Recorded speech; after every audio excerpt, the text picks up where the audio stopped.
Okay, ladies and gentlemen, thank you for being here this night. It's good to see the chambers pretty much full. It's not often we have that, and a lot of familiar faces, so thank you for being here. It is September 24th of 2024, and it is right on 7 o'clock. And we're going to begin our city council meeting with a public hearing.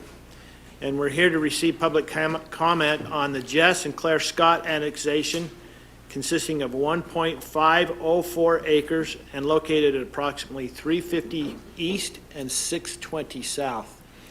Anybody who'd like to make a public comment on this, please come forward at this time. Okay, seeing none, we will close the public hearing and we'll move on to our regular session. We'll begin with a Pledge of Allegiance, after which we'll have an invocation by Councilmember Hunter, and then I will conduct the roll call. If everybody would please stand.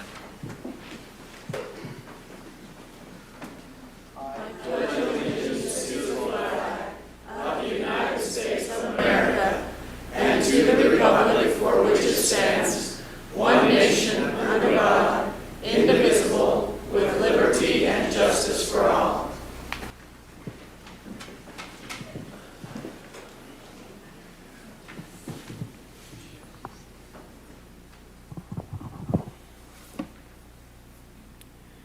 Our kind and gracious Heavenly Father, we're grateful for the opportunity we have to be here this day. We're grateful for the freedoms that allow us to meet, to congregate here. We're grateful for those who have gone before us to preserve those freedoms. We're mindful of them and their families, and also mindful of those who stand in harm's way today. We pray that Thou would be with them, bless them, and be with their families. We're grateful, Heavenly Father, for the opportunity we have to serve here as a council and staff, the mayor. We pray that we might be inspired by Thee to be able to make decisions that would be beneficial for not only the short-term but the long-term benefits of residents who will come long behind us. We're grateful for each one of the people who serve in our city, both volunteers and employees throughout. We're grateful for the time and energy and the commitment they have to each of their tasks. We're so grateful for the example that so many are around us. We're grateful for the opportunity we have to recognize heroes among us. Father, as we meet this night, we pray that we might be able to be inspired to make those decisions that will be beneficial, and that we can have civil discord, be able to discuss the needs and affairs of our city, and be able to make the decisions that are in our best interest. We're grateful for the blessings that Thou hast bestowed upon us and our communities. We're grateful for the opportunity we have to work and to toil for those with our labor. In the name of Jesus Christ, amen. Okay. I'll now conduct the roll call. Councilmember Hunter. Here. Councilmember Holly. Here. And for the record, Councilmember John will not be with us this evening. Councilmember Carroll. Here. Councilmember Taylor. Here. Okay, for item number 2, I'm going to come down right here.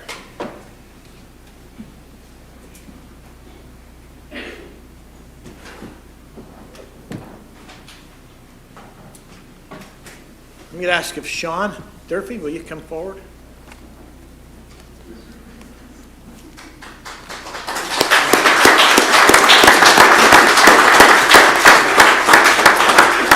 This is one of the fun things we do at city council meetings when something is worthy of being recognized, especially something of saving a life, perhaps. And so we're here to talk about Sean Durfee tonight. So on the afternoon of Friday, June 28th, 2024, what started as a typical day at the senior center quickly turned into a moment of crisis. With the dining room full of patrons eagerly preparing for the big Friday bingo game, one of our own, Larry Goff, suddenly began choking on his food. The situation quickly escalated as Larry's airways became blocked, turning a simple meal into an emergency. As concerns spread throughout the room, a volunteer named Sean Durfee, a young man from American Fork, was asked to come to Larry's aid. Sean, who had learned first aid and the Heimlich maneuver during his time in the Boy Scouts, didn't hesitate. With calm and decisive action, Sean performed the Heimlich maneuver, successfully dislodging the blockage and allowing Larry to breathe again. Thanks to Sean's quick thinking, Larry was soon feeling back to his normal self. What makes this story even more special is the connection Sean has to our community. He is the grandson of Shirley Hunt, an American Fork resident who tragically lost her home to an explosion earlier this year. Wanting to spend more time with his grandmother after this difficult event, Sean began volunteering his time at the senior center, offering his help wherever needed. Today, we are here not only to celebrate Sean's heroic action, but also to express our deepest gratitude for his kindness and service to the community. His quick thinking and application of skill learned years ago have made all the difference. Sean, you are truly a hero in every sense of the word. And on behalf of the entire community of American Fork, we thank you for your bravery and selflessness by declaring today, September 24th, 2024, Sean Durfee Day in American Fork City.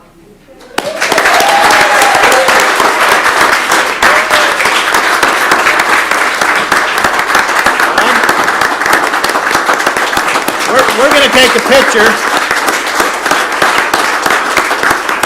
Well, I'm going to ask Larry if he would come forward. Larry is the gentleman that he saved a life. So thank you very much. Thank you. Let's kind of move this way just a little bit. Okay. Picture.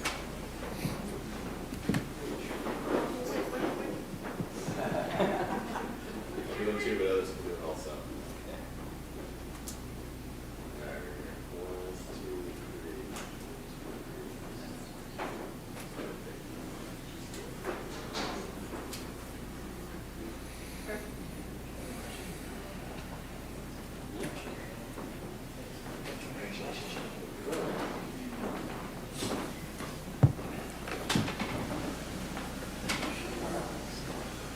Awesome. Thank you.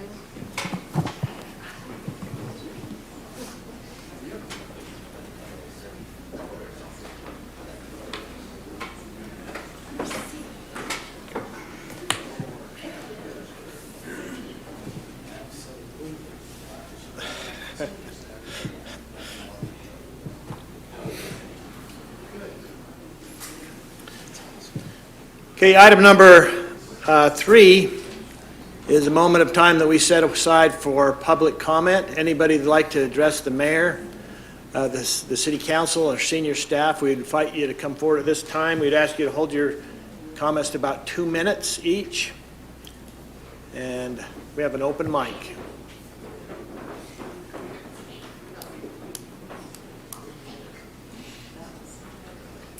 I just would like to really thank the city council and our mayor for supporting the senior center how they have.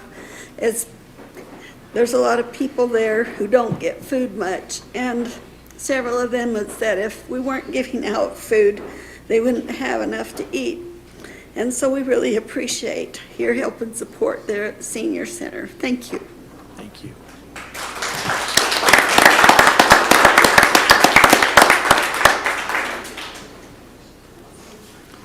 Any others? Okay, we'll close the public comment period and we'll move on to item number 4, our city administrator's report. Thank you, Mayor. I just have a couple of items to report. We had great success for Bubble Day as the bubble went up, probably just in time for some really nice temperatures to hit us.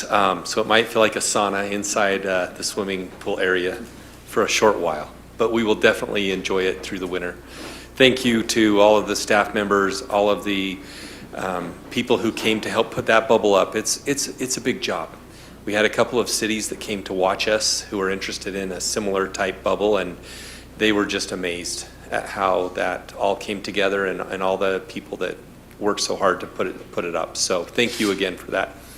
Last week, I had a chance to go to the Timpanogos Special Service District Board retreat And we talked about the capital projects specifically that are coming up for Timpanogos Special Service District.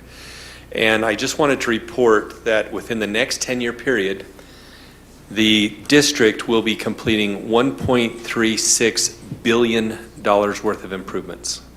In other words, there is a lot of work to do throughout the district. That includes redoing the processing at the sewer treatment plant. They will be putting in a PCAD system, which stands for Primary Clarifier Anaerobic Digester.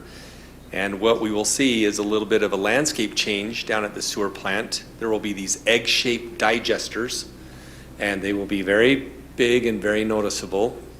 But it is a change in treatment processes so that we can meet the upcoming requirements for phosphorus and nitrogen discharge. In addition to that, several of the outfall lines, specifically from the western side of the valley, Eagle Mountain, Saratoga, Lehigh, those lines are going to be, a new line will be installed out there. They've actually started on one of the segments. And that will be a 72-inch outfall line that will be parallel to the current 60-inch outfall line.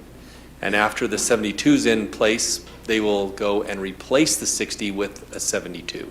So there will end up being 72, two 72-inch pipelines carrying sewer effluent to the district plant. So there's a lot happening out west, and we need these improvements. So the district is considering looking at the rates that are charged. So we will be getting some information back from the district.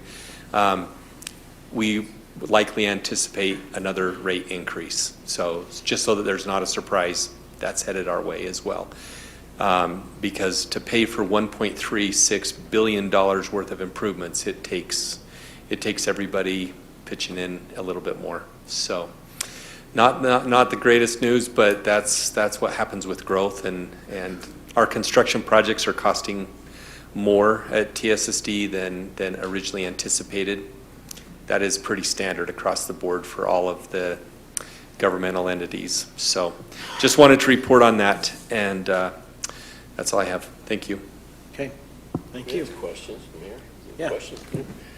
David, so these are not general updates. These are obviously requirements, the way we treat and reduce nitrogen, et cetera. Is that a federal requirement that's coming back to us that says we have to do this going forward, or what? No, it's a state requirement, state of requirement. Utah. And the district discharges to Utah Lake. And so Utah Lake is a impaired water is what they call it.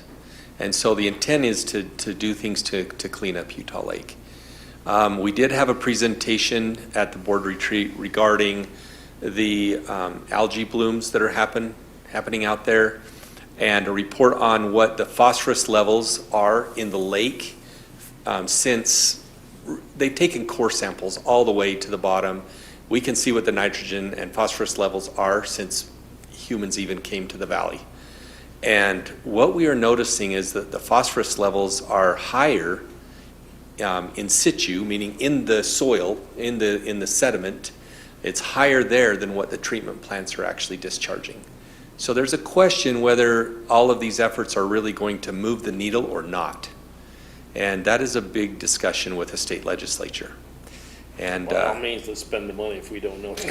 that's exactly what our board is concerned about, and what our general manager, Rich Mickelson, is working on. He's a science guy, and he is trying to make sure we all understand that we may spend a lot of money and not really move the needle on Utah Lake. So, of course, the state then is going to come up with funds to help supplement that. So, Unfortunately, the funds are not there from the state. So, David, is this a done deal kind of thing? Is this something we could bring up to the state? yes, we need to keep bringing this up with our legislators, and later this year we'd like to invite all of our legislators that represent American Fork to a meeting, and I think this is a topic that we need to absolutely. get in their mind. And I think, and this is more of a comment than a question, but I think really the thing to consider is it the legislators that make the law, or is it the DWQ?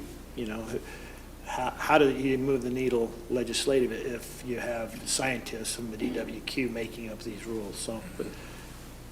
So anyway, I thank you for being there representing our city, but I know that you bring a lot of experience to that board, Dave, so thank you.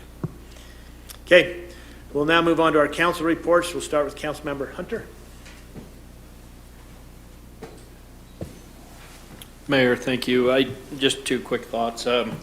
I don't remember which meeting we were in, if it was a work session or if it was in council meeting a couple weeks ago, but I think it was you, David, that mentioned the streets department, kind of the role and the benefit and the money that they're actually saving our city. And in the last couple weeks, I've just been watching that, and I was watching them grade our streets today instead of paying another contracting firm to do that. And it was, I don't know, I really wanted to commend all of the different groups in our city.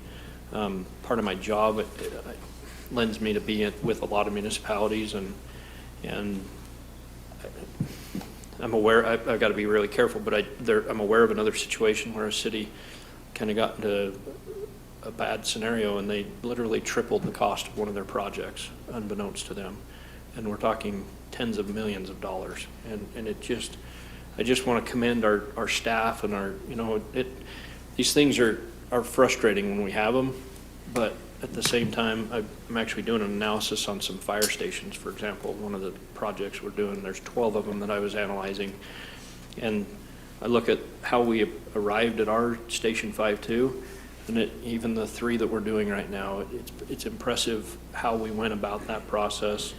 Yes, it was more. I mean, who could have predicted that it would be? But it's, $70 a foot less than some of them that we're currently doing. And at any rate, that doesn't just happen, right? That's not just accidental. And I just want to commend staff for the things they do. And it's just been on top of my mind since, I don't remember who to give credit to, but somebody brought it up recently, and so I've been thinking about that a lot. So, and then, well, that's all. So that's my report. Okay, thank you. Councilmember Holly.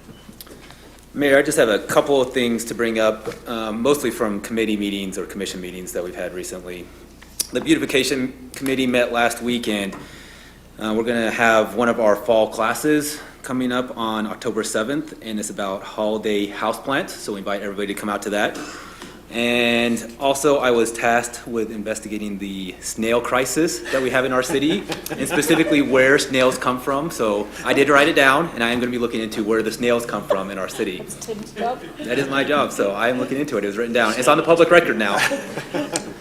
And then also the Historic Preservation Commission met, and that might have been mentioned while I was gone in Germany, but Joel Belmont passed away, and she was kind of the chairperson for that commission for a while, and then her daughter has also been managing it. But we need more members on the commission. It's kind of light right now because of this that's been going on, and so we're looking for new members to join, but also really ways to revitalize this commission and to make sure that it's not just doing the very basics, but really preserving and sharing the knowledge of this city and the history in this city. And so I've been talking to Brittany, who's one of the members on the commission, and we're going to be looking to present some of these ideas to the city council, probably in a work session, maybe next month or November. We'll find some time to do that, but just some ideas on how to preserve documents, to get more people engaged around, as I said, preserving and learning the history of this city. So that's all I have, Mayor. Okay, thank you very much. Councilmember Carroll. Yeah, I'll just give a quick report. I did attend the library board meeting last week. And as I mentioned a couple of weeks ago, the library is going to be switching over to a new computer system, cataloging system. And we got to review the interface last week, and it was so much easier to use. You would look up a book. The example we did was Harry Potter, and it would show you all the forms in one. So you'd have like all of the ebook, the book, the children's book, all in the one spot instead of looking at multiple entries of it, and that was pretty exciting. It'll take about 6 months, I think, once they get started to transfer everything over. There will be seamless, essentially, to the residents. They won't even notice it until the day that it officially launches, which I think April-ish is kind of what I remember. I didn't write down the date. So until then, they won't even notice that it's being transitioned and all the work that the library is doing. So want to put out that information that they are doing so much work to transfer it over, but it will be so much better for us as users. The other thing I just wanted to mention was, and Ernie's not here to hear this, but to thank him for taking us up to Mineral Basin to look at our watershed. I've reflected multiple times on water since then. It's just a good reminder of where our water comes from, what we're doing to protect it. And I was just filling up a water bottle somewhere earlier today, and I'm like, this city's water doesn't taste the same as our city's water because it comes from a different source. And it's really cool to know that. So anyway, wanted to mention that. Okay, thank you for that report. Councilmember Taylor. Yes, Mayor, we had our Fox Hollow board meeting this week, and things are going tremendously well there, recognizing incredible success on the driving range. And, you know, for the folks that aren't aware of what's going on up there, we have one of the only lighted driving ranges in Utah County, and you can go up there any hour of the night prior to 10, and that range is full. And it brings a lot of people to our city. Those people buy food, those people buy gas, but it's a tremendous resource. The amount of tournaments and all of the different things that have been happening there are just incredible. And the support of the three cities has never been better. And just extremely proud of what everyone's doing up there to make such a positive difference. And so just want to thank all of those and let you all know what's going on that way. And then I had the opportunity to be in another part of the United States west of here this past week, and I just want to say how thrilled I am to be home. Not throwing rocks, but you get away from and folks, it feels like a bubble. You get away from the bubble and you go other places, and you really recognize how fortunate we are in the place that we live, and I mean American Fork. And all the things that are going around, the cleanliness, the orderliness, the congeniality of the people. I was so grateful and appreciative for my hometown and for where we live. And to have situations like our Hero Award tonight with Sean and what took place, that is so refreshing. You all are familiar. Any kind of news you listen to, you either want to hit yourself in the head with a hammer or just turn it off. And this kind of celebration that the staff and the mayor has implemented with this Hero Award is just fantastic, because it reminds us of things that are real and what real humans are like, and how people treat one another and how we look after one another, which is all of our responsibility. So very appreciative of that. And then at times, I think our community or people in general can be apathetic. I realize this group that I'm talking to right now is not the ones who need to be told to call their legislature or something like that. But you hear about things like David puts forward, and a lot of times that will fall back on the city. Well, look what the city's doing now. There's a new increase. But many of these things come from our legislators and from the state, and these mandates that we have to fall in line with. And man, be active, be aware, call your legislator, call your senator, and let them know how concerned you are about things like this, because this is going to be a lot of money spent. Can you imagine spending over $1 billion and having it have no effect at all? Why spend that in the first place? So I would just say be vigilant. I know all of you are, and so carry on and do great things, because we have a wonderful city. We have wonderful people living here, doing business here. We have a tremendous staff, and I, for one, would like to, march that forward and continue on in that way. And with your help, I think we can do that. So, Mayor, that's all I have. Okay, thank you. Okay, item number 6 is the mayor's report. I just want to talk real briefly about two items. It was only going to be one until I came, but one item, it was a neat event that I attended Saturday, as we had a Centennial Farm that was recognized in our city. The Allred Farm, which really is the Huntington Farm. But I was there with Neil and his family, and some press and people from the Utah State, ag people, and present them. And how rare is it that you might have 7 generations that grow up on this farm? And it's been in our city for a century. And it's one thing to be there, but when they laid out the pictures and you saw great-great-grandpa, you saw black and white, you saw just even when the advent of time just kind of scrolled across that to modern technologies of farming to the very primitive ways that people used to do it. And that's all they had and that's all they knew. And I was just grateful to be there and to talk a little bit about that family. The second thing, didn't have planned, but I look out in front of me and I just feel a great deal of gratitude for our seniors.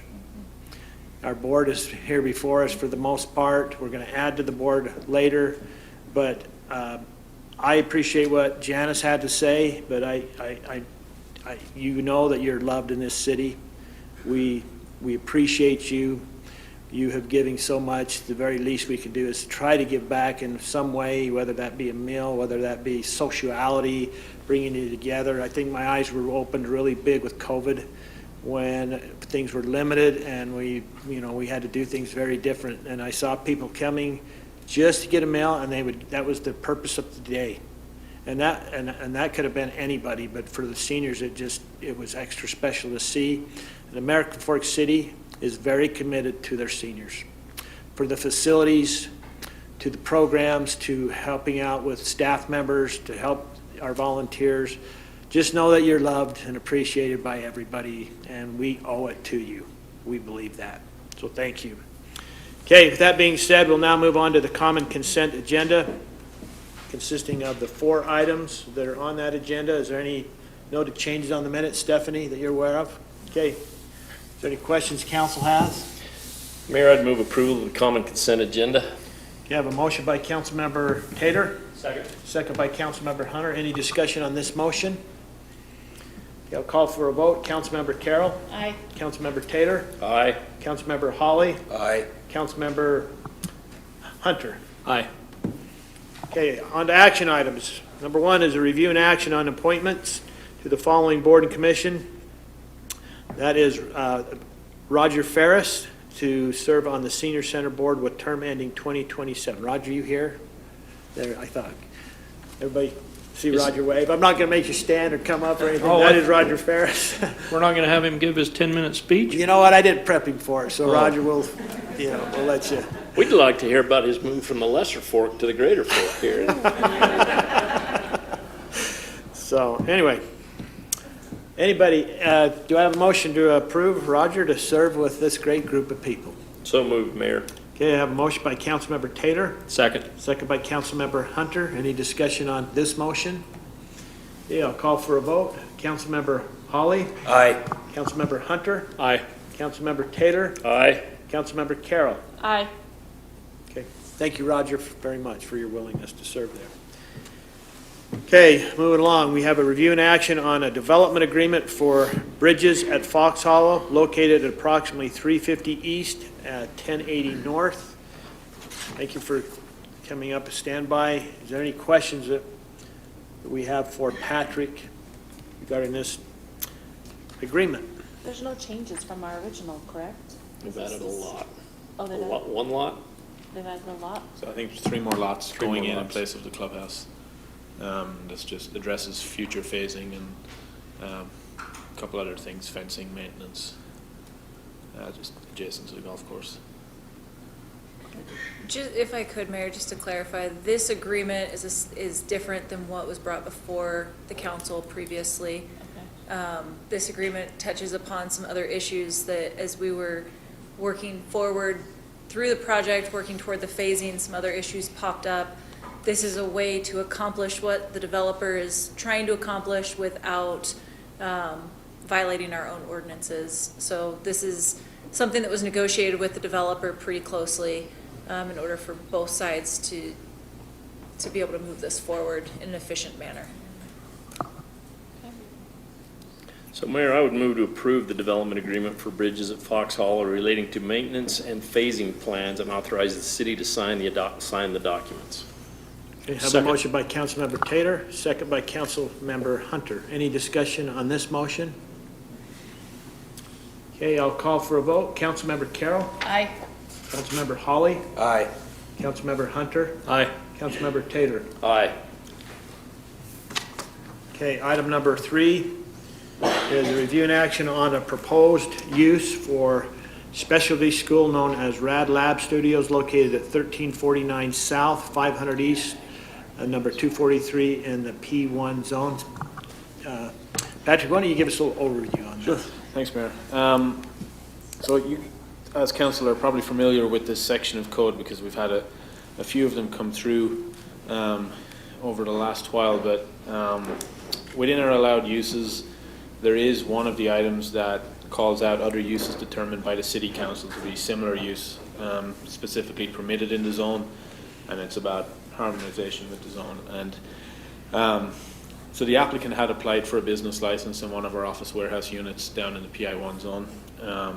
Staff in the business license review denied that because it's not expressly permitted. So the applicant's moving forward seeking that that permission. Staff has a number of different comments related to that, just simply because we kind of have a stance of feeling like it should be denied, considering we don't feel like it falls into that harmony with other uses within the zone, and it kind of erodes the intent and purpose of our light industrial zone in the city. It would fall under a specialty school use, which isn't expressly permitted in the PI1 zone. However, specialty schools and other such uses are permitted in 6 of our other zones in the city as outright permitted uses, and also in our PC zone as a conditional use. So it is permitted elsewhere throughout the city. I also believe that the applicant had opened up their use for an open house, and I'm not sure about any other uses. So they were in operation at least on one day without a business license prior to seeking this approval from council. I can go into some more detail if any of the council have particular questions on any of the business license process, or questions just related to that use. I just had a couple questions maybe. Has this been, so is it operating right now? And how long has it been there? I believe the application for business license we received was a few weeks to a couple months ago. Okay. Our standard is that until a business license is received, you shouldn't be operating a business. I believe they did have an open house at least, and we noted that on their website they do have a number of classes advertised, but I don't believe the start dates for those are just yet. Do they have like equipment in this place? I mean, is there a reason why they picked this place over places that are allowed to do it? I'm just trying to figure out why they picked this place that they knew it wasn't. That's probably a question for the applicant. Okay, that's fine. What we have seen, and this may be different, but the PI1 zone is a cheaper real estate area in the city. So we have had a lot of uses go down there and end up in situations like this where they're asking for forgiveness rather than permission. And on a staff level, while we're sympathetic to them wanting a space for a good use, which we feel like can be accommodated elsewhere in the city, cost is not a basis for us to make a decision of whether we permit something or not.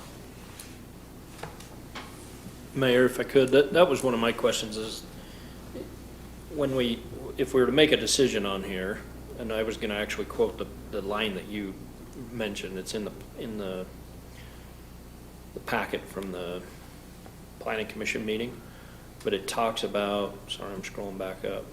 So it's other uses It's 38. determined by the council to be similar to uses specifically permitted Yeah. in the zone, My research. and which What- will and that- harmonize with the That's intent. the thing, because Research What I- industrial. yeah, I mean, so if I'm teaching a welding school, that's where I want that welding school to happen. That's kind of my point, that This is in geared CNC towards elementary school students. Yeah, regardless of where they're at, or the age group, that's what I'm trying to figure out, is how, if we go against not against, but if we make an exception to the already outlined, uses permitted in the zone based on the other uses determined by the city council to be similar to uses specifically permitted in the zone, does that just open up the gates for any school to then open up? Because what I don't want is a K-12 charter school showing up in the middle of an industrial warehouse zone with semi-trucks pulling through. But if it's a 20, and again, I'm totally making up that, and that's what I'm trying to make the understanding of how I need to vote based on that, because If it's a welding school in an industrial zone, then I probably am inclined to say, yeah, that's probably a good use in that area. If it opens the floodgates for any school now, or can we go case by case? We do have uses like that permitted in our CC1, GC1, CC2, GC2, professional office, and then there was another one as well. So, and our SC1 zone. I'm less concerned about, is there another venue for that?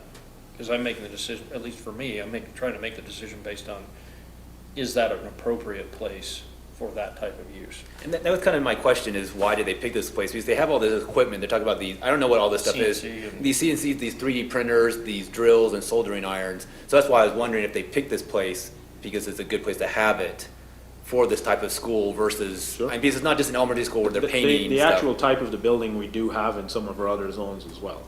It is, that style of construction, it's not limited to our industrial or our planned industrial. We do have them in other zones throughout the city. So if the style of building to provide that space and to allow that type of occupancy is a concern, it's not just limited to this being the only place that they could have that use available to them. We do have not just the use, but the style of building to provide for that use and occupancy and that space in much more accessible places as well. Yeah, schools, I was on a school board for 12 plus years. It's one of the really challenging things is there's no busing for this, I'm certain.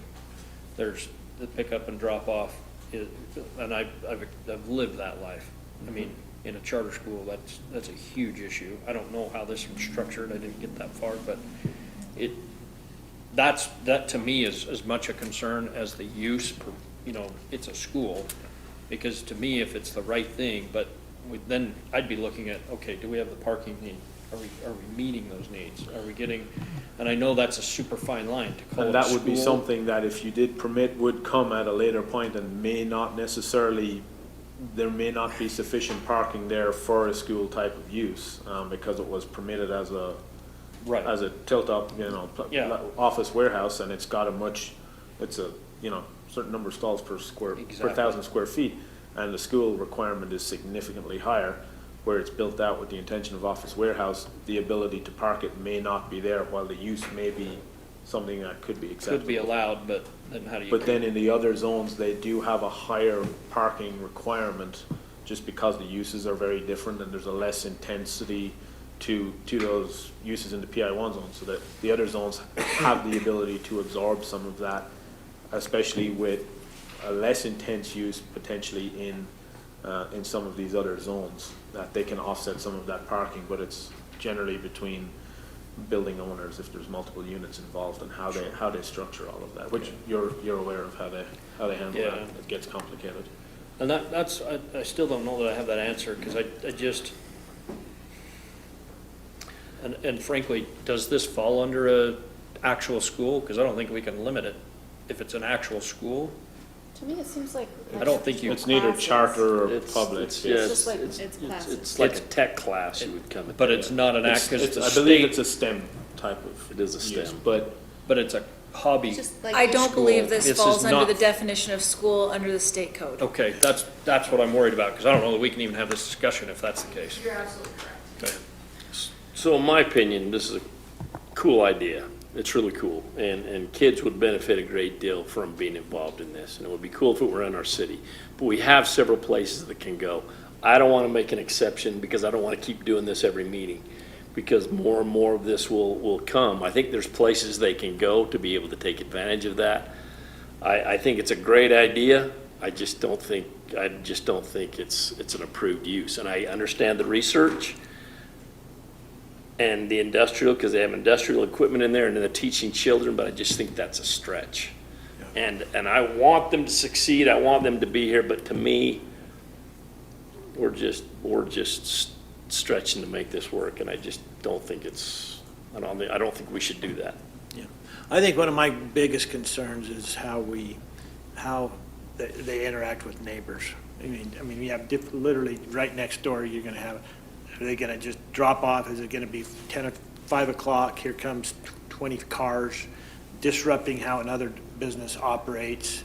it's just very unpredictable. And there's the concern that we had, and like Councilmember Taylor mentioned, like, in terms of the use, we love the idea of having it somewhere in the city, and if there is an alternative place that we can help the applicant find, if the council moves that direction, that's something that we're totally willing to do. I think it's a great use for American Fork. Our concern is, you're all aware of the type of traffic that we get in our planned industrial use. If you have that vehicular traffic coming in, dropping children off, and now you've got a semi coming in to do a pickup or a delivery in some of these office warehouse uses, it can be a little bit challenging from a safety concern, particularly where these sites are not built with a pedestrian, mindset and kind of a queuing or waiting or drop-off area. There would need to be some significant revisions in terms of a site plan, and a lot of the times when that happens, it impacts the parking area. So we either solve one problem, we create another, and we're sympathetic to the challenge with that, but I do wonder about if you, and this might be some of my ignorance of what's allowed in the other zones, and that's why I'm asking you. If they're doing things that are loud, like welding and other things, and you're in a general commercial zone, that seems like it would also affect your neighbors in a different way, because you'd have like noise and sound. I don't know if you can shed any thought, if you have any thoughts on that. I don't want to send them over there and then they're a I problem. don't think the 3D printers typically loud. Not a 3D buzzing, printer, but like other vibration. things, if they're working on like, if they say go-karts or something like that. Okay, there are, in some of the zones that it's allowed, we do have, kind of more of an intense type of use. We do have fabrication shops. Okay. We also permit that, however, in the PI1 zone, we have mechanics, service repair centers. They would generally create, potential sounds and vibrations. But it's kind of case by case. In terms of the intensity of their use and how they Yeah, would. it's probably not as intense as a mechanic. Especially if they're in a structure that has multiple units within it, I'm sure there's a good neighbor provision for their adjacent units that they may want to have some mitigating factors in there so that they're not causing an undue hardship on an adjacent use if they do have anything. So that would have to be handled in any zone regardless.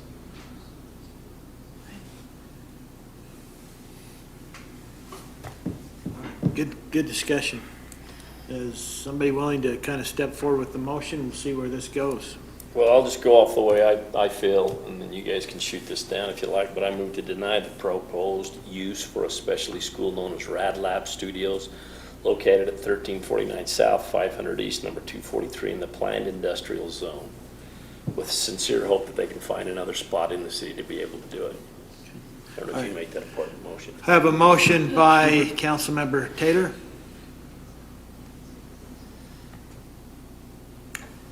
I'll second it, but I mean, I do kind of like just what this discussion is. As long as there is an option really for them in the city and they're not super well established, and that's kind of why I was asking how long they've been there. If they've only been there for a couple weeks, they don't have tons of equipment, that's why I was wondering. But as long as there is an option or a path, and not saying that we had to do that, that's up to them for sure. But as long as we have 6 zones that specialty schools are expressly permitted in, and, we can work with, owners and brokers to help find alternative spaces if they wish to work with staff on that. If not, and they want to find elsewhere in the city on their own, that's okay, and we can work with them when they get to that point. But I think in terms of the use, we think STEM use is a great use throughout our city. Sure. So I'll second it, but that's and kind of like Councilmember Taylor is kind of with the caveat that we help them, not we help them, it's their business, but that there is a path for them to still stay in American Fork. So I'll second the motion. I have a second. I have a motion by Councilmember, second by Councilmember Holly. Any discussion on this motion? Okay, I'll call for a vote. Councilmember Hunter? Thanks, Mayor. Appreciate that. It's just where. I know, totally kidding. Oh, man, gosh, this is so tricky for me. And I don't mean to make it such a difficult thing. No, I that's just, why we're voting. That's why we're discussing it. You know, if there weren't another place, I get it, but you also have to, when you start something like this, you have to do your research to find out whether or not you're going to be allowed to do this. And it's unfortunate that they're in there, but we start opening the door on these little things. this is why my question was based on that, because Yeah. what I don't want to do is say, well, all schools, I can just term my business or my whatever, a specialty school, have one class a year where I bring in, whatever, and now all of a sudden it fits under the, well, Yeah. you passed it 12 years ago for another entity. Because to me, welding belongs in an industrial area. The school aspect is actually the part that I'm like, I don't want that. If I'm a neighboring business, I'm standing here going, don't put that next to me. I mean, I don't know how many students, I don't know any of that, but the fact that it could open to that. So I guess with that, I will vote aye to deny. Okay. Councilmember Taylor, Aye. Councilmember Holly, Aye. Councilmember Carroll,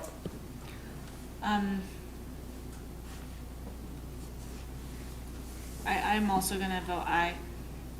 With the, we've already said it, but I am worried there, like, if it's, I think there'll be fine at other places. There are places for STEM classes within our city. All right, the next several items are, if you'll think back to a recent work session, we talked in great length about it and had discussion, but we're still here to learn more.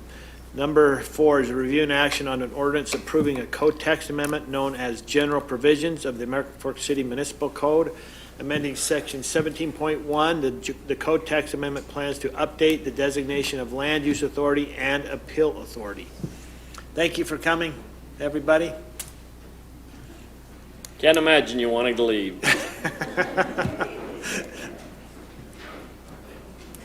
All right, any questions on item number 4? I do not. I have any questions. I move to adopt the ordinance approving the code text amendment, amending section 17.1 titled General Provisions relating to updating the designation of land use authority and appeal authority and providing an effective date for the ordinance. I'll second. We have a motion by Councilmember Carroll and a second by Councilmember Taylor. Any discussion on this motion? Okay, I'll call for a vote. Councilmember Holly, Aye. Councilmember Hunter, Aye. Councilmember Carroll, Aye. Councilmember Taylor. Aye. If you recall, we're just almost, in most of this, we're just bringing ourselves up with Duplicate, yeah. state code. Yeah.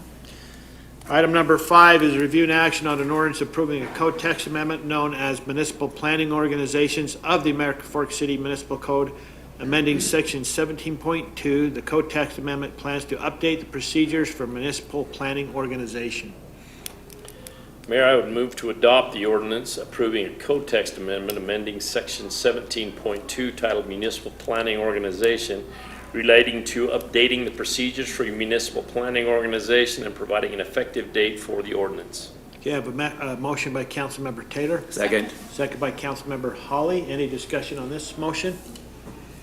Okay, I'll call for a vote. Councilmember Hunter, Aye. Councilmember Carroll, Aye. Councilmember Taylor, Aye. Councilmember Holly. Aye.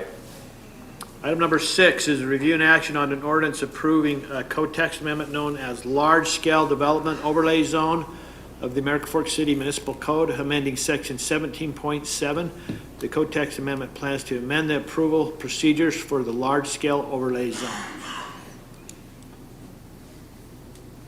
I move to adopt the ordinance approving the code text amendment amending section 17.7 titled Large Scale Development Overlay Zones relating to amending the approval procedure for the large scale overlay zone and providing an effective date for the ordinance.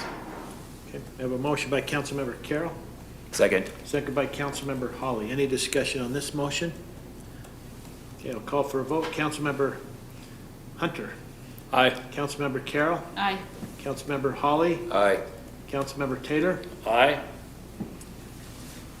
Okay, item number 7 is a review and action on an ordinance approving a code text amendment known as subdivisions of the American Fork City Municipal Code amending section 17.8. The code text amendment plans to amend the approval procedures for subdivisions. Mayor, I would move to adopt the ordinance approving the code text amendment amending section 17.8 titled subdivisions relating to amending the approval procedure for subdivisions and providing an effective date for the ordinance. I have a motion by Councilmember Taylor, Second. second by Councilmember Holly. Any discussion on this motion?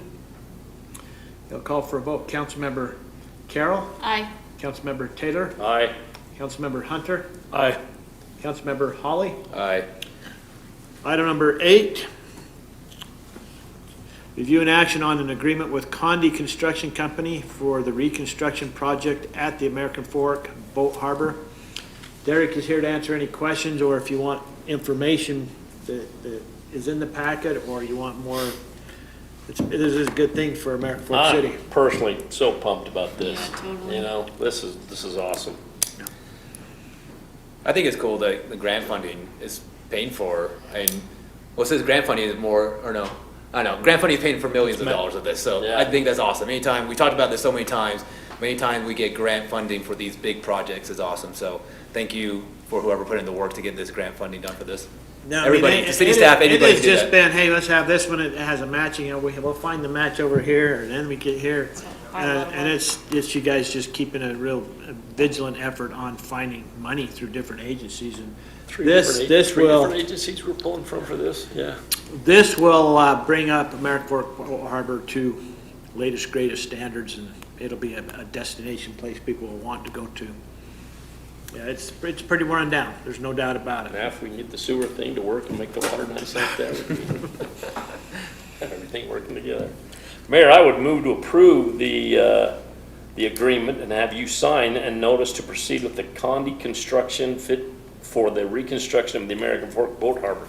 Wow, did I read that wrong? Move to approve the mayor sign the agreement and notice to proceed with Condi construction for the reconstruction of the American Fork Boat Harbor. It's kind of like I'll second.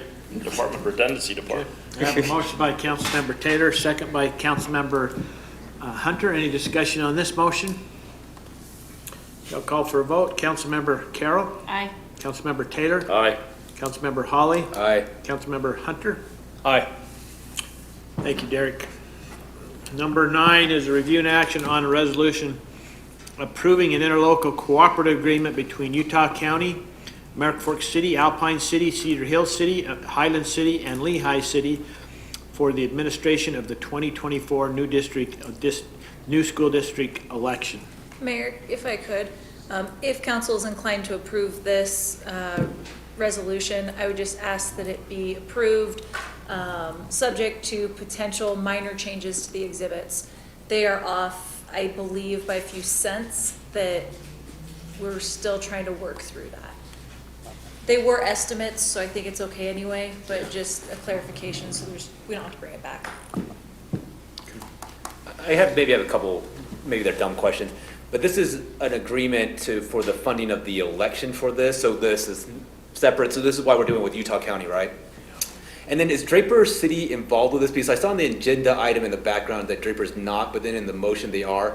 So is Draper involved with this even though are they? A portion of their This city portion is, so Draper City, okay, that's all. Those are my The dumb Utah questions. County portion of Draper. Okay, got it, the better got it. Okay, those are my questions. All right. Mayor, I'd move to adopt the resolution approving the interlocal agreement between Utah County and American Fork, Alpine, Cedar Hills, Draper, Highland, and Lehigh cities to authorize the city to sign the agreement. With, With the caveat, subject to minor changes in the pennies and other estimates. I'll second the minor pennies. I have a motion by Councilmember Hunter, second by Councilmember Taylor. Any discussion on this motion? Okay, I'll call for a vote. Councilmember Taylor, Aye. Councilmember Holly, Aye. Councilmember Carroll, Aye. Councilmember Hunter. Aye. Okay, item number 10 is a review and action on a resolution authorizing the mayor to execute an agreement with Harbor Village HOA et al. Regarding parcel number 41 791 0336. Did I get that correct? It's a 4-1, not a 1-4. Okay, I'm reading here and off the, so yes. Okay, any questions on this we have for Sherilyn? Mayor, I move to adopt the resolution authorizing you to execute an agreement with Harbor Village HOA et al. Regarding parcel number 41.791.0336. Niner. Colon, 41 colon, okay. I can't second that unless we get the- 1 the colon 0336. Symbols right and everything. See, you were so smooth with your motion. I wonder, what is? I do second Councilmember Carroll's. How do you? Even if the numbers are not right. Take that? I'm not even sure. All right, I have a motion by Councilmember Carroll and a second by Councilmember Holly. Any discussion on this motion? Okay, I'll call for a vote. Councilmember Carroll, Aye. Councilmember Taylor, Aye. Councilmember Hunter, Aye. Councilmember Holly. Aye. Okay, item number 11. Do I have a motion to adjourn? So move, Mayor. Okay, I have a motion by Councilmember Hunter, second by Councilmember Holly. All in favor say aye. Aye. Any opposed? Okay, we are adjourned. Thank you. Boy, you hate to see it end, don't you? No, I said we'd be.